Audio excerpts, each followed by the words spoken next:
Hello everyone, today I'll be reviewing my project for Window Frosters, which is a company located in Kentucky. This is an outline for wireless deployment made by me, Matt Henry.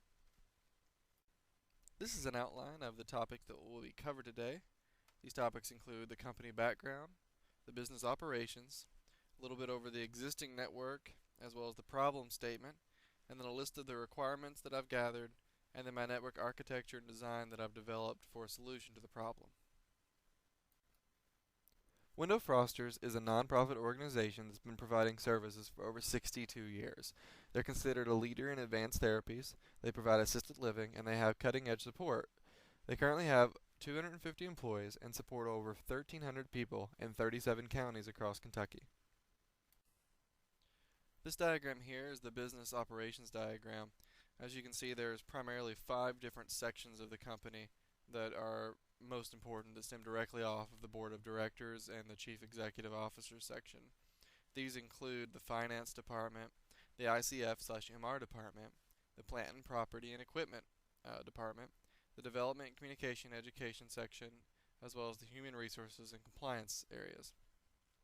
You may note also 2 other very important areas that stem off the ICF/MR, which are the CORF, which I'll detail a little bit later, and the Homes by Choice. This is a list of the current departments within the organization.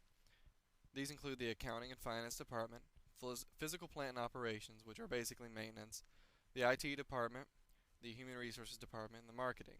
CORF, as I mentioned earlier, stands for Comprehensive Outpatient Rehabilitation Facility, and it houses several of the therapies, including speech therapy, occupational therapy, and physical therapy. There's also the Western Kentucky Assistive Technology, as well as the SCL, which is the Supports for Community Living. The ICF-MR is the Intermediate Care Facility for Mental Retardation.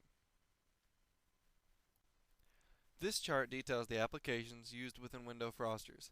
The chart also shows the application's usage and location within the organization. Some of the more important applications for business use include the TheraP application, which is used for extensive record keeping, the Paradigm Plus application, which is used for billing within the accounting and finance department, and the Razor's Edge application, which is used to manage donations to this nonprofit organization. The file server, DHCP and DNS, and email applications are all also very important to the internal business functions to Window Foster.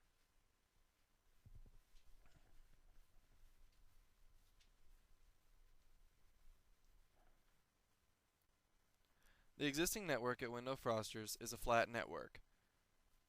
The IP scope being used is 10.20.0.0 with a subnet of 255.255.248.0.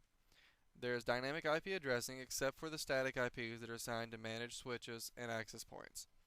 There are 3 switch backbone, 3 managed switches that is, that reach across the entire campus. As far as computer systems are concerned, most systems are primarily Windows XP and Windows 7. They recently have migrated from the Windows Vista machines to Windows 7. Wireless access points have been deployed across campus for employee use only. All access points within the campus are Cisco AeroNet 1130 IEEE 802.11a/g access points.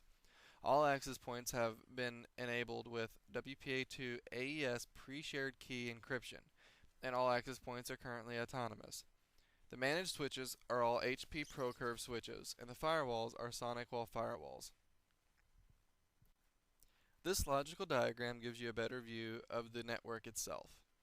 As you can see, there are 3 main switches down the center. Switch 1, Switch 2, and Switch 3. They're all managed HP ProCurve switches.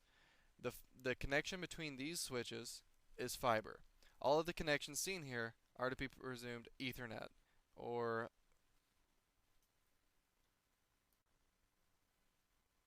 Cat5e cables. The demarcation zone is located in the server farm at the top left. This includes the spam filter, Exchange server, web filter, the MSCE, and the file server. The firewall is connected to the cloud. This physical diagram illustrates the logical diagram seen before on top of the physical diagram of the campus itself. As you can see, there are the 3 main switches connected through fiber linkings, and they're colored blue. There's also many unmanaged switches located in several closets throughout the campus. These unmanaged switches help connect the computers that are not actually listed in this diagram and the access points that are listed. The server room is located in the southernmost point of the diagram. Although Window Froster has wireless internet deployed throughout the campus, the wireless internet is only provided for employees. Tenants living on campus are limited only to wired connections. This allows for tenants to use internet with devices such as PCs. However, wireless-only devices, such as the Apple iPod and iPad, are unable to connect to any usable internet connection on campus. The goals of this separate wireless network would include distributed wireless connectivity, segregation from the current infrastructure logically, persistent connectivity with a lack of interference on either wireless network in existence, and secured wireless infrastructure. Also, it needs to be reasonably easy for the employees to assist users with connections. This chart details several requirements found during the discovery phase of the project. There are 6 main requirements, 2 of which are device types, 1 of which is a user type, and 3 of which are network types. The device types include access points and mounting brackets, and a SonicWall firewall.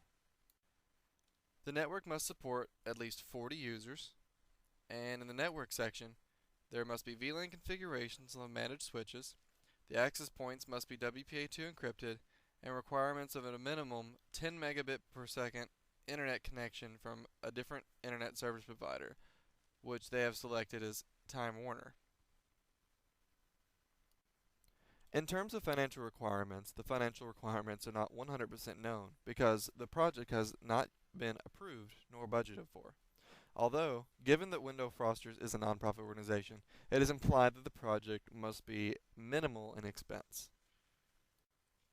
In terms of time requirements, no strict timetable exists as the deployed network shouldn't affect normal business operations. Rather, this new network is an added service and is not mission critical.